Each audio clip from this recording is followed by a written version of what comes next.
রাগ এমন একটা বিষয় যার জীবনে এই রাগটা বয়ে যায় সে জানে তার মনে অবস্থা কি হয়, এবং যে রাগটা ঝেড়ে দেয় সে তো একেবারে হালকা ফুরফুরে হয়ে যায়, যেন কি স্বস্তি কি শান্তি। কিন্তু রাগ জিনিসটা যে কতটা ভয়ানক একমাত্র যারা মনের মধ্যে পুষে রাখে এবং যাদের উপর সেই রাগটা ঝাড়া হয় তারাই জানে।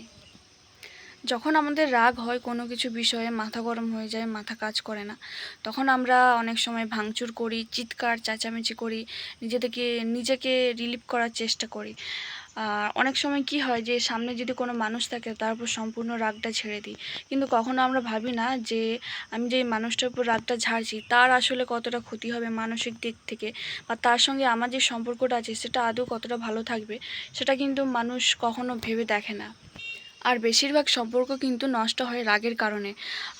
যে অনেক সময় হাজব্যান্ড ওয়াইফের মধ্যে যেমন হয় যে স্বামী রেগে গেলে বউয়ের উপর একেবারে ঝড় বইয়ে দেয়, মানে যত একবার কালবৈশাখী ঝড় বইয়ে দেয়, কিন্তু কখনো বউয়ের মনের কথা কিন্তু জানতে চায় না যে তার মানসিক অবস্থা কেমন আছে। কিন্তু ওই একই ছেলে কিন্তু সে কখনোই কিন্তু তার মা বোন বা তার পরিবারের অন্য কারোর উপর রাগটা ঝাড়ে না, সে তার বউয়ের উপরেই কিন্তু রাগটা ঝাড়ে। আবার অনেক সময় যে মা বাবারাও সন্তানদের উপর রাগ ঝেড়ে দেয়, নিজের ফ্রাস্ট্রেশন নিজের রাগ মনের মধ্যে সমস্ত ক্ষোভ সন্তানদের উপর ঝেড়ে দেয়। আর অনেক সময় মা বাবারা বলে যে এগুলো হচ্ছে সন্তানদেরকে শাসন করা।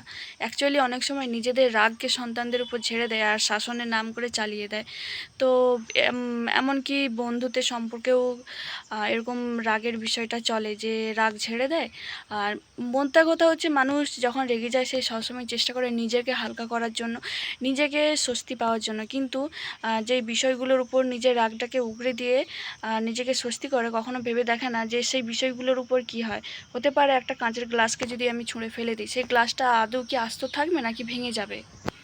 একটা কাঁচের গ্লাসকে খুব সহজে হয়তো রাগের কারণে ভেঙে দেওয়া যায়, কিন্তু সেই কাঁচের গ্লাসটাকে কখনো জোড়া লাগানো যায় না।